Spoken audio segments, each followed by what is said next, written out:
자, 우리가 드리는 이 예배실은 이제 우리 동편의 본당 성전이 이제 올해 곧 완성이 되면은 우리가 그쪽으로 옮기고 이곳은 이제 애찬실이 될 겁니다.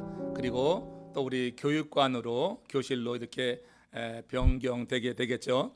자, 리모델링이 이루어진다고 하는 말이 됩니다.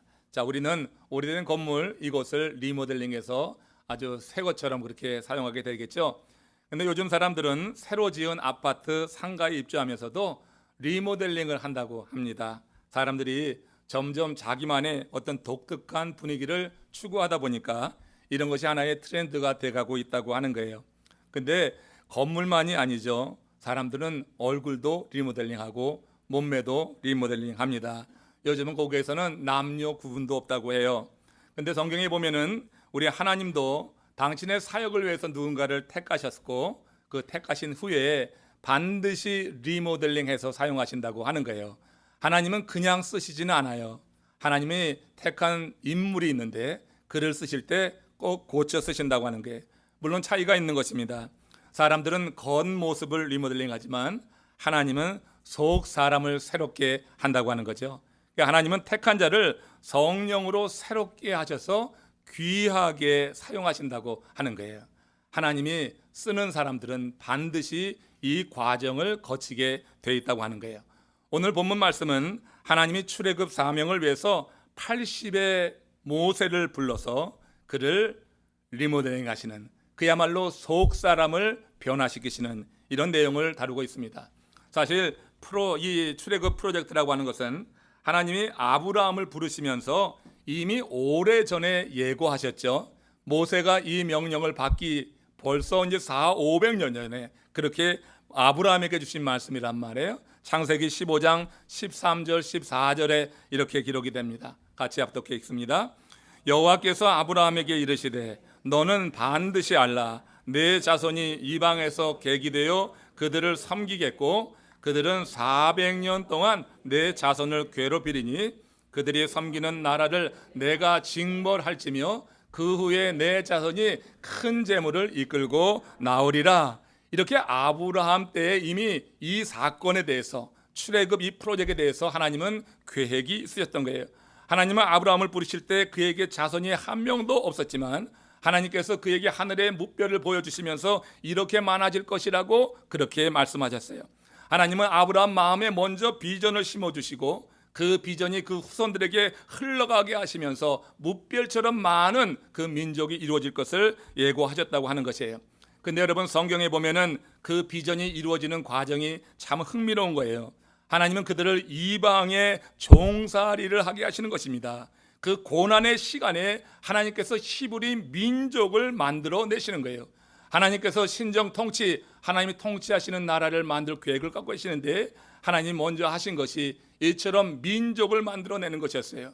여러분, 지난번에 말씀드렸지만 국가가 형성되려고 하면은 민족과 그리고 주권과 영토가 있어야 되는데 하나님께서 가장 먼저 하신 일이 무엇이냐면은 이렇게 아브라함 마음 가운데 비전을 심어주시고 그리고 400년의 이 긴 시간 동안 노예살이 종살이하게 하시면서 그 이방 땅에서 히브리 족속이라고 하는 민족을 만드는 일을 먼저 행하셨다고 하는 것입니다.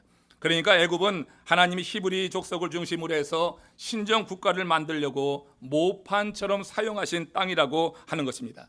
하나님은 애굽에서 어린 모 같은 야곱의 12아들을 중심으로 해서 12지파를 형성케 하셨어요. 그런데 이 지파별로 히브리 족속들이 자손의 수가 급증해 가는 것입니다. 애굽의 위정자들이 나중에는 위협을 느낄 만큼 그렇게 히브리 족속이 애굽 땅에서 번성해 나갔던 거예요. 그래서 바로 왕이 어떻게 했습니까? 산파들에게 명해서 히브리인의 신생아를 다 살해하라고 하는 명령까지 내릴 만큼 그들의 수가 증다해 갔고 그 수의 증다가 곧 애굽 사람들에게는 위협의 존재가 되었다고 하는 거예요. 그래서 그 수가 늘어가면 늘어갈수록 더욱더 큰 핍박이 임했고 어려움을 겪게 되었는데 하나님은 바로 그때 이제 한 400년의 시간이 흐른 이후에 히브리 민족을 그 땅에서 해방시켜서 신정 국가를 만들 시기로 보셨다고 하는 것이에요. 이 위대한 일을 위해서 하나님이 택한 사람이 누구예요? 그의 80의 노인이 된 이 모세였다고 하는 것입니다. 하나님이 모세를 부르신 것입니다. 다시 말씀드리지만 하나님이 택한 사람을 하나님은 그냥 쓰시지 않아요. 하나님께서 이 모세를 부르셔서 하나님께서 고쳐 쓰시는데, 오늘은 그 고침의 완성을 보는 그런 내용을 보게 됩니다. 이 모세가 평소처럼 양을 치고 있던 어느 날이었어요. 하나님이 떨기나무 불꽃 가운데 현현하시면서 모세를 부르시잖아요. 근데 모세가 즉각 순종하지 않고 머뭇머뭇대면서 정중히 사양하는 듯한 그런 느낌의 말을 하고 있습니다. 출애굽기 3장 11절 말씀에 하나님의 부름을 받은 모세의 대답입니다. 같이 읽습니다. 모세가 하나님께 아뢰되 내가 누구이기에 바로에게 가며 이스라엘 자손을 애굽에서 인도하여 내리까. 자, 여기 모세의 대답의 초점, 그것은 뭐냐면 내가 누구이기에, 옛날 성경에서는 내가 누구간데, 내가 누구이기에 모세는 자신이 그럴 만한 자격이 있는 사람이 아니라고 말하고 있는 게, 하나님께서 출애굽의 그 리더로서 이 모세를 세우는데, 모세의 지금 고백은 나는 그럴 만한 자격이 있는 사람이 아닙니다. 내가 누구이기에, 내가 누구간데. 여러분, 40년 전에 모세는 내가 누구인지 알아? 하면서 자신을 과신하고 나섰던 그런 사람이었어요. 그러나 내가 누구인데 하는 그런 모습을 지금은 찾아볼 수 없어요. 40년의 세월이 흘러가면서 그는 내가 누구인지 알아? 했던 그런 삶의 태도에서 내가 누구이간데, 내가 누구이기에, 모세는 자신의 한계와 연약함을 40년 미디안 광야 생활 속에서 그가 그렇게 변해갔다고 하는 것이에요. 하나님께서 미디안 광야로 모세를 밀어 넣으셨던 것, 그것은 다 이유가 있었던 것입니다. 모세를 리모델링 하시고 있는 것입니다. 그를 새롭게 하시는 것입니다. 그가 내가 누구이기에 하면서 자기의 연약함을 고백할 때 하나님이 그 속에서 일하실 수 있기 때문에, 하나님은 40년 그 미디안 생활 속에서 지금 이렇게 그를 부르시고 현현하고 있지만, 모세의 고백은 내가 누구이기에 하나님이 원하시는 삶의 모습으로 변해가고 있어요. 자신의 약함과 연약함을 고백하면서 이렇게 고백하고 있는 것입니다. 이 말을 듣고 하나님께서 뭐라고 하시는 거예요? 출애굽기 3장 12절에서 이렇게 말씀하십니다. 같이 앞서 갑시다. 내가 반드시 너와 함께 있으리라. 자, 내가 누구이기에 하는 이 모세에게 이제 하나님께서 내가 너와 함께 하겠다, 내가 누구인지 알아? 하고 자기의 주먹을 이렇게 휘둘리게 되면요, 하나님이 함께 하신다고 하는 것 귀에 들어오지 않습니다. 이제 내가 누구이기에 하는 고백을 하는 이 모세에게 하나님께서 내가 반드시 너와 함께 있으리라. 이 말을 쉽게 풀면 이런 거예요. 네가 누구인지는 중요하지 않다. 내가 너를 택했고 내가 너와 함께 한다는 점이 중요하다. 내가 너를 택한 것이 중요하지 네가 누구인지는 중요하지 않다. 여러분, 하나님이 부르신 사역을 할 때 내가 누구인지, 내 배경과 내 실력과 내 능력은 그렇게 중요한 것이 아니에요. 하나님은 내가 탁월한 능력이 있어서 대단한 배경을 가져서 날 부르신 것이 절대 아니라고 하는 것입니다. 오히려 하나님의 일을 할 때는 그런 인간적인 요소만 내세우면은 가로 거치는 존재가 되는 거예요. 그야말로 하나님이 일할 수가 없는 거예요. 그런 조건, 나의 능력, 나의 탁월성을 강조하고 내가 누구인지 알아? 이렇게 여러분 자기 손을 들게 될 때 하나님은 그 속에서 일하지 못하고 하나님의 일은 이루어지지 않는 것입니다. 하나님의 일은 부르심이 확실하고 하나님이 함께 한다고 하는 믿음만 있으면 하나님께서 되게 하시는 줄로 믿습니다. 여러분, 하나님의 일은요, 내가 되게 하는 게 아니라니까. 하나님이 되게 하시는 거니까요. 우리 여러분 증거들을 갖고 있잖아요. 하나님이 되게 하시는 증거들이 우리 가운데 나타나고 있는 거예요. 여러분, 하나님이 되게 하는 일이 하나님의 일이지 내가 되게 하는 일이 하나님의 일이 아니라고 하는 거예요. 여러분, 매번 엠마오 캠프를 떠날 때마다 이거 이번에 어떻게 하나 하고 우리 사역장님 염려하고 우리 여러분 서번트도 염려하는데, 올해 여러분 우리가 한 것이 많이 없는데도 불구하고 하나님께서 함께 하시니까 최고의 캠프가 마련이 돼서 이제 우리가 많은 이들을 섬기면서 하나님이 행하시는 일을 보게 되는 줄로 믿습니다. 하나님의 일은 하나님이 되게 하는 거예요. 몇 사람 탁월한 능력 있는 사람, 재주 있는 사람, 그런 사람으로 하나님의 일이 되는 것이 아니라 하나님이 되게 하시면 하는 것입니다.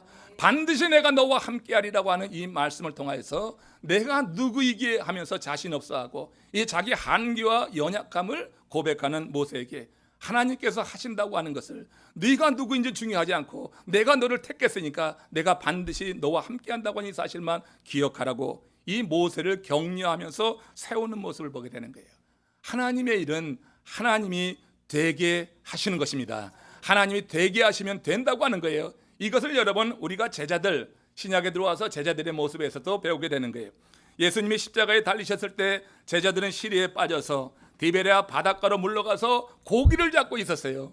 여러분, 이렇게 실패한 제자들의 모습은 아주 초라했어요. 사람을 낚아야 될 그들이 이제 디베랴 해안 가서 거기서 먹고 살겠다고 이 고기를 잡고 있었단 말이에요. 그러나 그들이 새벽이 되도록 고기 한 마리 잡지 못하고 빈 그물만 올리고 있었어요. 그때 부활하신 우리 예수님께서 그들을 찾아가셨죠. 그리고 말씀하십니다. 배 오른편에 그물을 던지라. 그때까지 이 제자들은 그분이 주께서 부활하신 분이라고 하는 것을 전혀 인식도 못했어요. 예수님이 부활할 것이라고 하는 것을 믿었다고 하면 예루살렘을 떠나지도 않았을 거예요. 그러니까 예수님이 부활할 것이라고 하는 그런 믿음도 없었어요. 그냥 누군가가 하는 이야기로 들었습니다.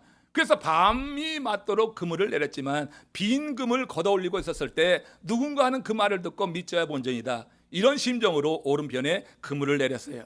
그런데 그물을 내렸다가 건져 올릴 때 어떤 일이 나요? 그물을 들 수 없을 만큼 많은 물고기가 잡히게 되는 거예요. 그 순간에 가장 눈이 먼저 열린 자가 누구냐면 그 가운데 사도 요한이 눈이 열렸어요. 그러면서 주님이시다 하는 것입니다. 왜 주님이라고 했을까요? 예전에 우리들을 불렀을 때, 자기를 제자로 불렀을 때 주님께서 행하신 그 일이 연상이 되는 것입니다.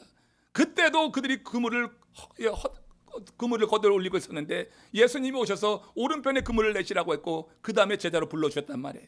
그때 일이 연상이 되면서 이제 이 제자 가운데 한 명 요한이 주님이시라고 외치는 거예요. 그러자 여러분, 베드로가 배에서 뛰어내려서 먼저 성격 급한 대로 예수님께 나갑니다. 그리고 이어서 다른 제자들도 배를 해안에 대고 급히 육지로 올라왔어요. 그때 예수님이 뭐하고 계셨어요? 숯불 위에 생선과 떡을 굽고 계셨던 것이에요. 인간적으로 보면 배신하고 도망친 제자들 나무라는 것이 맞지만 예수님은 그러지 않으신 것입니다. 그러면 제자들이 모두 지금 이렇게 무트로 올라왔을 때 그들을 생각해서 밤이 맞도록 고기를 잡았지만 빈금을 건져 올리고 있었던, 그래서 허기졌을 그들을 생각해서 이렇게 밥을 마련해 놓고 있었다고 하면 그 제자들을 보고 뭐라고 말해야지 돼요? 어서 와서 같이 먹자, 뭐 이렇게 말을 하는 것이 옳지 않겠어요? 그 순서가 아니겠어요? 그런데 예수님이 그 제자들, 다 무트로 올라온 그 제자들을 보고 하신 첫 마디가 뭐냐면 생선과 떡을 가져오라고 하는 게 아니에요. 생선과 떡을 먹으라고 하는 것이 아니에요. 요한복음 21장 10절에 이렇게 말씀합니다. 요한복음 21장 10절 시작. 예수께서 이르시되 지금 잡은 생선을 좀 가져오라 하시니라. 그들이 허기진 걸 생각해서 생선을 굽고 있었고 떡을 굽고 있었으면 이 생선과 떡을 먹으라고 하는 것이 먼저 할 이야기가 될 텐데 주님께서는 지금 뭐라고 하시냐면 지금 잡은 그 생선을 가져오라. 지금 잡은 그 생선을 가져오라고 하는 게 무슨 의미가 있겠어요? 여러분, 지금 주님께서는 주님께서 일을 대기하신다고 하는 것을 그들에게 인식시켜주기를 원하는 거예요. 그들이 밤이 맞도록 그물을 내렸지만 빈 그물을 걷어 올리고 있었습니다. 그러나 주님께서 그들이 빈 그물을 걸어 올리고 있을 때 말씀하셨어요. 오른편에 그물을 내려라. 내렸더니 그들 가운데 거물에 가득 찬 고기가 올라왔단 말이에요. 말씀으로 따라갈 때 이와 같은 열매가 있고 이와 같은 결과가 나타나고 하는 것을 그 제자들에게 주님께서 지금 심어주기 원한다고 하는 것이에요. 내 말을 따라가게 될 때 내 말이 되게 한다고 하는 것입니다. 여러분, 고기 잡고 있는 그들 앞으로 할 일이 사람 낚는 어부의 일일 것입니다. 사람 낚는 어부의 일을 그들의 힘만 가지고 지혜만 가지고 그렇게 밤새 노력한다고 될 일이 아니라고 하는 것을 지금 잡은 그 생선을 가져와라. 지금 말씀에 순종해서 얻은 결과 따끈따끈한 하나님의 말씀에 따라갈 때 하나님께서 이루신다고 하는 증거가 그들 손에 있는 거예요.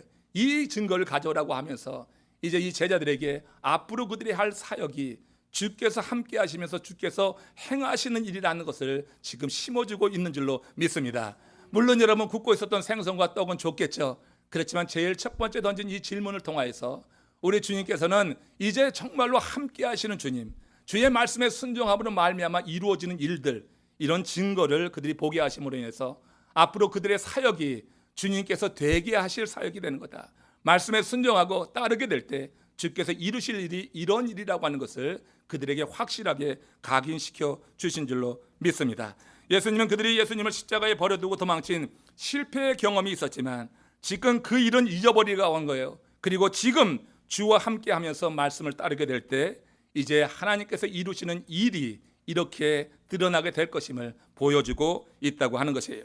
출애굽기 3장 12절에서 내가 반드시 너와 함께 있으리라고 하신 이 말씀의 의미도요, 이와 맥락을 같이 하게 되는 것입니다. 내가 너와 함께 할 것이다. 내가 누구이기에 고백하면서 자신의 한계와 연약함을 고백했던 이 모세에게 내가 반드시 너와 함께 할 것이다. 이건 뭐예요? 내가 행할 것이라고 하는 거예요. 내가 되게 하겠다고 하는 거예요. 네가 할 일이 아니라 내가 할 일이다. 다만 너는 순종하고 내 말을 따라서 저 바로왕 앞에 가서 서라 하는 이런 의도가 있다고 하는 것이에요. 하나님이 저런 부름을 받고 혼란스러워하는 모세에게 반드시 그와 함께 하겠다고 하는 약속을 주셔서 모세는 하나님이 함께 하신다고 하는 이 말씀을 들었는데, 그런데 아직까지도 뭔가 좀 이제 석연치 않은 그런 이 부름에 응답하기 위해서, 순종하기 위해서 마음에 걸리는 것이 하나 있었어요.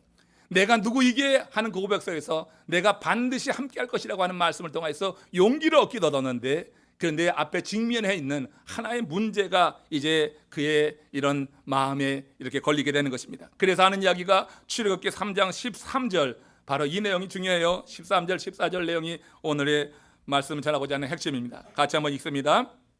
내가 이스라엘 자손에게 가서 이르기를 너희의 조상의 하나님이 나를 너희에게 보내셨다 하면 그들이 내게 묻기를 그의 이름이 무엇이냐 하리니 내가 무엇이라고 그들에게 말하리까. 여러분, 이 말을 한마디로 내가 아니라 하나님이 중요하다고 하면 도대체 당신은 누구십니까? 우리의 하나님의 이름은 무엇입니까? 지금 물었죠. 내가 이스라엘 자손에게 가서 이르기를 너의 조상의 하나님이 나를 너에게 보내셨다 하면 그들은 누구예요? 애굽 땅에 있는 히브리 족속이에요. 그들이 내게 묻기를, 모세에게 묻는 거예요. 그의 이름이 누구냐? 자, 너의 조상 하나님이 보내셨다고 하는데 그 히브리 족속들이 이제 그 이름을 물을 거라고 할 것을 모세가 내다본 거예요. 그리고 하는 거예요. 그러면 내가 무엇이라고 그 이름을 일러주리까? 이런 물었습니다. 이 말의 의미를 바로 파악하려고 하면 당시 애굽 민족의 신관에 대한 이해가 필요합니다. 애굽에는 당시 수많은 신들이 있었습니다. 그러나 그 신들은 스스로 있는 신이 아니라 사람의 필요에 따라서 만들어진 그런 신들이었어요. 한편 당시의 그 신의 이름은요, 그 신의 전문성하고 연결이 돼 있었어요. 예를 들면 이런 거예요. 다산의 신, 풍요의 신, 전쟁의 신. 그리고 그 신의 이름을 들으면 이 신의 전문 분야가 뭔지 알 수 있게 그 신의 이름이 지어져 있었다고 하는 것입니다. 그래서 신의 이름은 그 신의 전문 분야와 관계가 있었다고. 그 신은 주특기를 가지고 정해진 분야만 커버하는 그 영향을 미치는 것으로 사람들이 이해했단 말이에요. 여러분 보세요. 400년간 애굽에서 종살이 했던 이스라엘 백성들도 자연히 그런 문화 속에서 살았고요. 여호와 하나님 신앙을 전수받아 오긴 했지만 400년이라고 하는 것을 기억해야 돼요. 400년 동안 애굽에서 종살이하면서 이런 애굽의 그런 신관이 그들 가운데 스며들었다고 하는 것이에요. 그들이 가나안에 입성한 후에도 그 버릇을 버리지 못해가지고 여호수아가 책망하는 내용을 보면은 지금 바로 이 히브리 족속들이 애굽의 신관에 물들어 있다고 하는 것을 알 수 있어요. 여호수아서 24장 14절에 여호수아가 이제 가나안에 들어왔을 때 한 이야기예요. 같이 한번 읽습니다. 그러므로 이제는 여호와를 경외하며 성실과 진정으로 그를 섬길 것이라. 너희의 열조가 강 저편과 애굽에서 섬기던 신들을 제하여 버리고 여호와만 섬기라. 여러분, 이런 이유로 모세가요 출애굽 사명을 받고 가장 먼저 던진 질문이 하나님의 이름이었다고 하는 게, 지금 내가 가서 만날 히브리 족속이 애굽의 신관에 물들어 있는 거예요. 그들은 신은 다 이름을 갖고 있는데 그 이름에 따라서 전 분야가 있다, 이렇게 생각하고 있는 그 히브리 족속들에게 뭐라고 이름을 일러주리까 하는 이 질문에 대해서 이렇게 말하고 있는 거예요. 여호와 하나님의 전문 분야가 무엇이냐 내게 묻거든 내가 뭐라고 대답하리까? 이것이 되는 것입니다. 이 당시 신관에 영향받고 있었던 히브리 민족이 던질 수 있었던 그런 질문이에요. 이제 내가 누구이간데 하는 그런 고백 속에서 연약함과 한계를 고백했을 때 하나님 반드시 내가 너와 함께하리라 하면서 하나님이 되게 할 것을 말씀했지만, 그가 직면하고 만나고 정말 함께해야 될 그 히브리 족속들이 갖고 있는 이 의문, 하나님의 이름이 무엇이냐 하는 그 의문에 대해서 지금 이렇게 물었을 때, 이렇게 묻고 있는 것, 이 모세도 갖고 있었던 그런 생각이었다고 하는 게, 이에 대해서 하나님께서 모세에게 하신 대답이 오늘 여러분 말씀의 포인트입니다. 출애굽기 3장 14절 말씀입니다. 같이 읽습니다. 하나님이 모세에게 이르시되 나는 스스로 있는 자이니라. 또 이르시되 너는 이스라엘 자손에게 이같이 이르기를 스스로 있는 자가 나를 너희에게 보내셨다 하라. 스스로 있는 자라고 하는 것이 하나님의 영원한 이름이라고 하는 거예요. 이것은요, 이 하나님께서 모세에게 자신을 계시하신 것인데 정말로 놀라운 그런 대답이 아닐 수가 없는 거예요. 스스로 있는 자라고 하는 것은 피조물이 아니라고 하는 거죠. 원래부터 존재하던 자라는 그런 뜻이 담겨 있어요. 이것은 어떤 인간에 의해서 이름 지어질 수 없는 분이다, 그런 의미가 스스로 있는 자라고 하는 말에 담겨 있어요. 그리고 모든 것을 스스로 있게 하시는 자라고 하는 것입니다. 영어 성경에서는 I am who I am이라고 번역하는데 나는 나다, 이런 뜻이 되거든요. 나는 나다. 나는 나다라고 하는 것은 자기가 규정하는 바가 곧 자기라고 하는 선언이 되는 것입니다. 내가 내 입으로 이렇다, 내가 이렇게 할 것이다 선언하면 그것이 나라고 하는 거예요. 이 맛을 쉽게 말하면은 하나님은 내가 말한 것은 반드시 이루어지게 하는 존재다, 그런 뜻이 바로 나는 스스로 있는 자라고 하는 이 자기 이름에 담겨 있는 그런 뜻이에요. 하나님이 이렇게 당신을 모세에게 계시해 주면서 모세의 먼저 생각을 바꿔주는 것입니다. 이 히브리 족속들, 그 애굽 땅에서 400년 종사했던 그들 가운데는 애굽의 신관이 바뀌었지만 지금 하나님께서는, 하나님은 사람이 이름 지을 수 있는 그런 분이 아니라 하나님은 스스로 존재하는 분이고 하나님은 말한 그대로 되게 하시는 분이라고 하면서 그 신들과 차원이 다른 것을 모세에게 먼저 심어주고 있다고 하는 거예요. 하나님은 말씀하신 대로 되게 하시는 분인 줄로 믿으시기를 축원합니다. 그래서 우리가 하나님을 믿고 하나님의 말씀을 받으면은 내가 하는 게 아니라 하나님이 되게 하시는 것을 경험할 수 있다고 하는 거예요. 사도 요한이 이 말씀의 의미를 제대로 파악해서 그의 복음서 서두에서 이렇게 말씀했어요. 요한복음 1장 1절에서 3절입니다. 같이 합독합니다. 태초에 말씀이 계시니라. 이 말씀이 하나님과 함께 계셨으니 이 말씀은 곧 하나님이시니라. 그가 태초에 하나님과 함께 계셨고 만물이 그로 말미암아 지은 바 되었으니 지은 것이 하나도 그가 없이 된 것이 없느니라. 여기서 그라고 하는 말이 계속 반복이 되는데 그가 뭐예요? 그게 바로 말씀인 것입니다. 그로 말미암아 지은 바 되었으니 곧 말씀으로 지은 바 되었으니 지은 것이 하나도 그가 없이는 곧 말씀이 없이는 된 것이 없느니라. 세상의 모든 피조물이 뭐예요? 말씀으로 되어진 것이라고 하는 게, 말씀이 곧 뭐예요? 하나님이에요. 그러니까 하나님의 입에서 나오는 모든 말은 말한 대로 그대로 되는 것이에요. 그래서 여러분 창세기에서 창조기사가 나올 때 하나님이 가라사대 하고 말씀하시면은 말씀한 그대로 된 줄로 믿습니다. 하나님이 말씀하시면은 말씀한 그대로 된다고 하는 의미에서 하나님의 이름을 지금 일러주고 있는 거예요. 나는 나다, 나는 스스로 있는 존재다 하면서 모세의 그 가로막혀 있었던 신관을 열어주시고 애굽 신관 뿌리 뽑아주시고 새로운 하나님 신앙을 그 가운데 먼저 심어주고 있는 것을 본다고 하는 거예요. 그렇게 지금 하나님께서 모세를 새롭게 하는 거예요. 내면을 새롭게 하는 게 겉모습이 아니라 모세까지도 그런 애굽의 신관이 영향을 미치고 있었는데, 스며들어 있었는데 하나님은 그 이름을 계시해 주면서 여호와 하나님 유일신앙에 대해서 그 마음 가운데 먼저 심어주시면서 그를 준비시키고 리모델링하고 있다고 하는 것이에요. 여러분, 인생은 황태 같다고 하는 말을 들어봤습니다. 인생은 황태 같다. 황태가 뭐죠, 여러분? 황태는 뭐로 만듭니까? 네, 황태는 명태로 만드는 것입니다. 명태를 얼리면 뭐가 되죠? 동태가 되는 것입니다.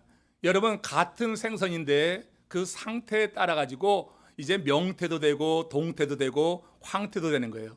그럼 여러분, 명태와 동태와 황태 가운데 가장 비싼 게 뭘까요? 예, 황태예요. 예? 가장 싼 게 뭘까요?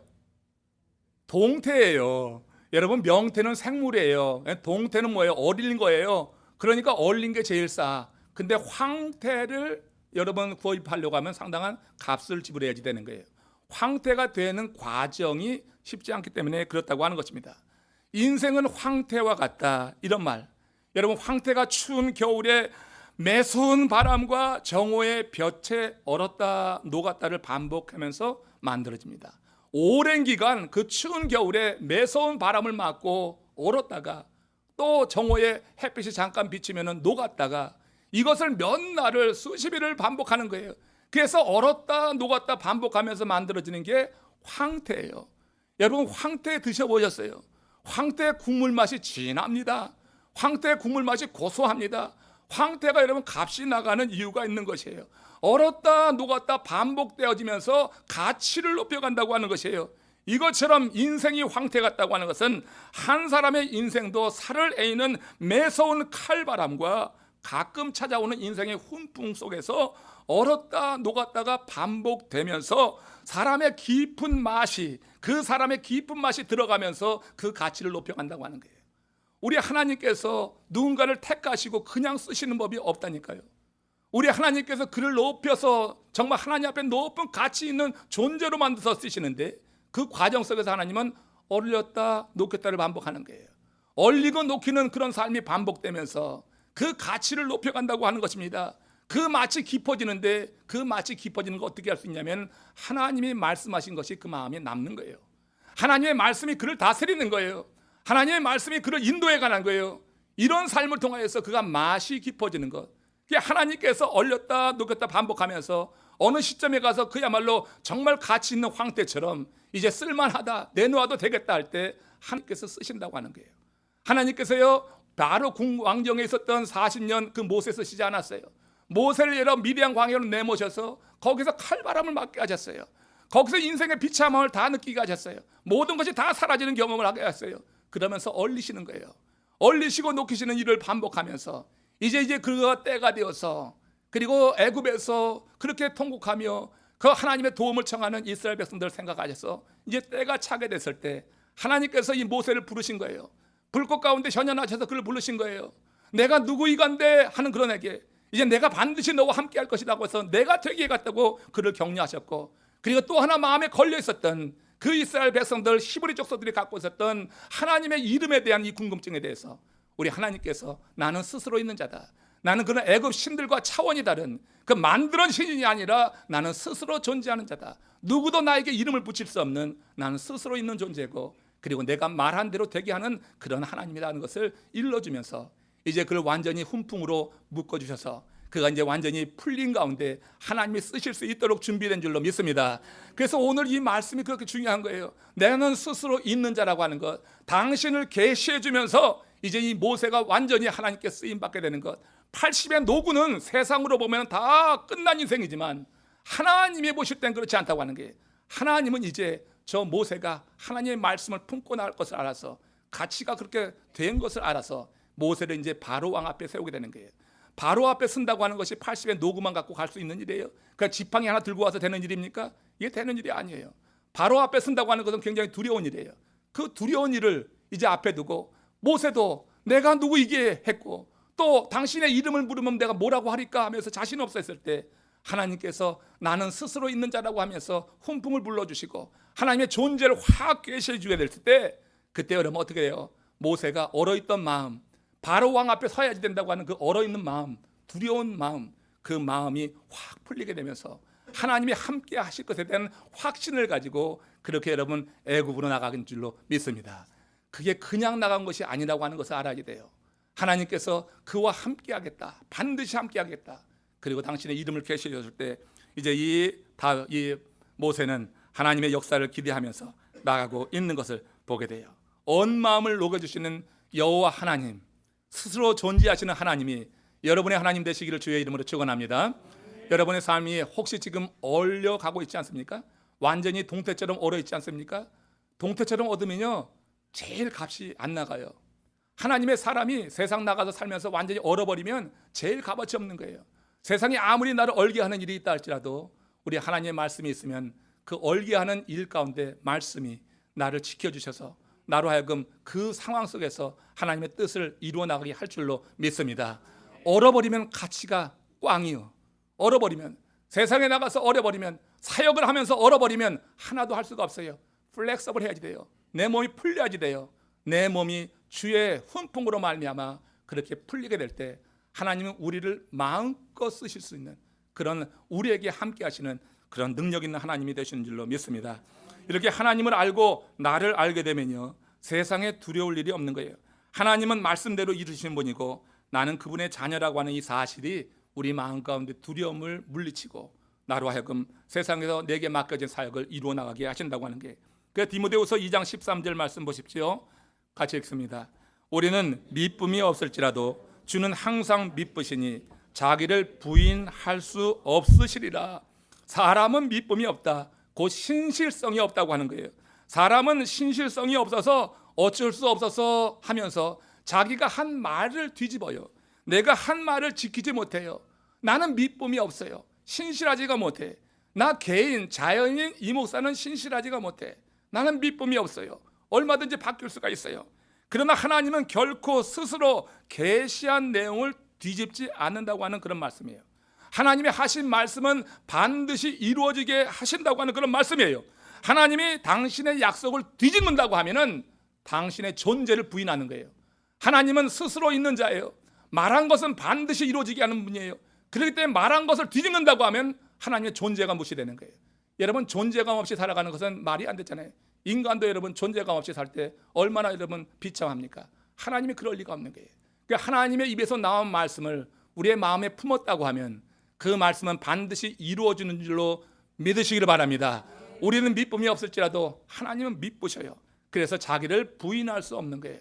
하나님은 스스로 있는 자, 말씀하신 것을 그대로 이루게 하시는, 그래서 되게 하시는 분이라고 하는 것을 우리가 기억해야 돼요. 애굽에서 종살이하던 그들에게 하나님께서 어떻게 기억하시는가 보십시오. 출애굽기 2장 24절 25절 말씀입니다. 같이 읽습니다. 하나님이 그들의 고통 소리를 들으시고 하나님이 아브라함과 이삭과 야곱에게 세운 그의 언약을 기억하사 하나님이 이스라엘 자손들을 돌보셨고 하나님이 그들을 기억하셨더라. 지금 보세요. 여기서 말씀하시는 대로 하나님이 아브라함에게 약속을 주셨지만 이 비전이 그 아들 이삭에게, 야곱에게, 그리고 12아들에게 흘러갔고, 그리고 애굽에서 종살이하면서 그렇게 증다한 모든 이스라엘 백성들에게 그 약속이 흘러가게 되는 거예요. 하나님이 그 고통 소리를 들으셨다고 그랬어요. 하나님께서 종살이하게 하신 그 백성들, 이제 때가 되어서 그들을 출애굽시킬 때 그 소리를 들으셨어요. 그리고 하나님이 이제 그의 언약을 기억하셔서 이스라엘 자손을 돌보셨고 하나님이 그들을 기억하셨더라. 오래전에 하신 말씀이지만 그 말씀이 사라지지 않았다고 하는 거예요.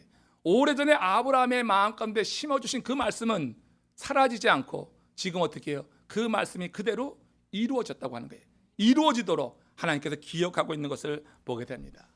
여러분, 하나님의 말씀이 우리 가운데 있다고 하는 것이 바로 이와 같은 은혜인 거예요.